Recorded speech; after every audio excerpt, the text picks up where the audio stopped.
Hello, my name is Onchiko Horiki, sitting in a very beautiful place, enjoying the scenery, taking breakfast. So I've been wanting to do this for the longest time. Because the month of March and August is normally a duration of grief that I go through. Because again, grief is very individual. Man, the other day as we were talking with someone, we were talking about how women in Africa, more specifically in Kenya, we're not allowed to grieve for anything. Like, if anything happens or you have any kind of loss, what society expects, what those people around you expect is that somewhat you numb your feelings or somehow you just cry, if at all, for a few minutes, and then life has to move on. Let me take back. Let me take you back, not take back what I've just said. Grief does not have to be the loss of someone you love. Grief is the loss of anything that you love and treasured in life. Example, a job lost, you'll go through grief. A child lost, you'll go through grief. A relationship lost, you'll go through grief. This can be in dating or in marriage. Expectations, you having to let go of certain expectations that you had in a relationship. This does not have to be just in marriage, but even in relationship with people.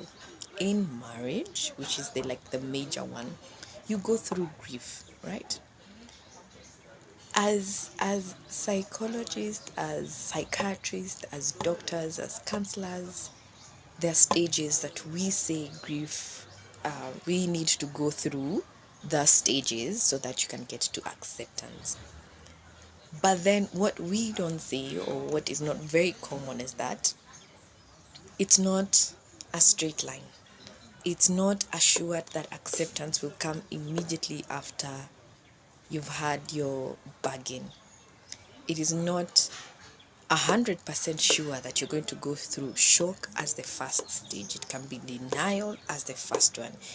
You can be told the shocking news and immediately you accept, but then the shock comes later. The other thing is that there's no perfect way of doing it. You'll find that, yes, you've lost.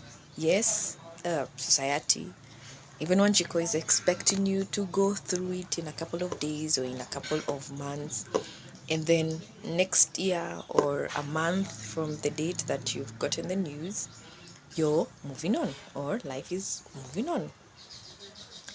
But then you find that that's not the case. That's not the reality of things. And people grieve very different, extremely different. But what I've found very common, let's take an example of when you lose a loved one. We can say losing a parent, losing a child, losing a spouse.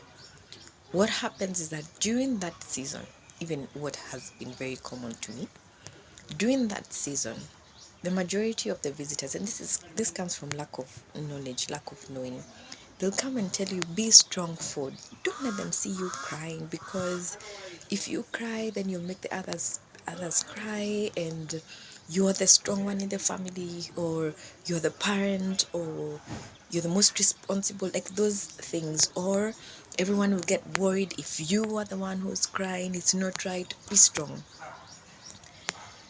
But what makes it bad, if I can say that, for lack of another way to define it, bad, is that what ends up happening is that you lock in so much. You see, their emotions are like a roller coaster that you're going through, and the way that you can outlet it is speaking, and most healthy way is crying, right, instead of numbing it. Because when you numb a feeling, any feeling, good or bad, but mostly bad feelings, when you numb those feelings, what happens is, after a long time, you will have an explosion. After a long time, it's going to your cup is going to be at the brim, and there will be to be pouring out. And then now what happens when it's pouring out? It pours out uncontrollably. An example.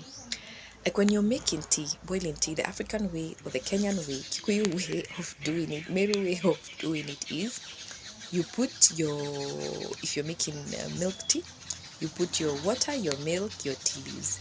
And as it's cooking, as it boils, like when you know that it's getting to the boiling point, it starts flowing up, right?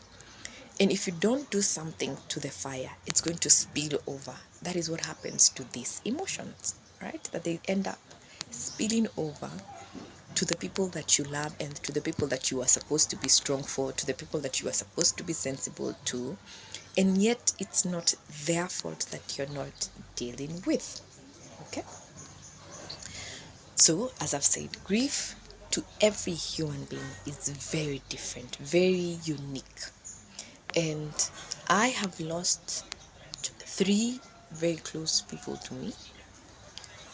The first loss that I ever went through was in 98 during the bomb blast. And we didn't know how to process it. Like, no one in the family knew, okay, when you get this information, what do you do about it? At that time, I must have been very young. Maybe class 6, class 7, I'm not sure how old I was. It was my own sibling. And this is a topic that we've never, ever discussed with my family, ever. Like, and I know there are a few people here and there who might even know the story because the story was on the newspaper.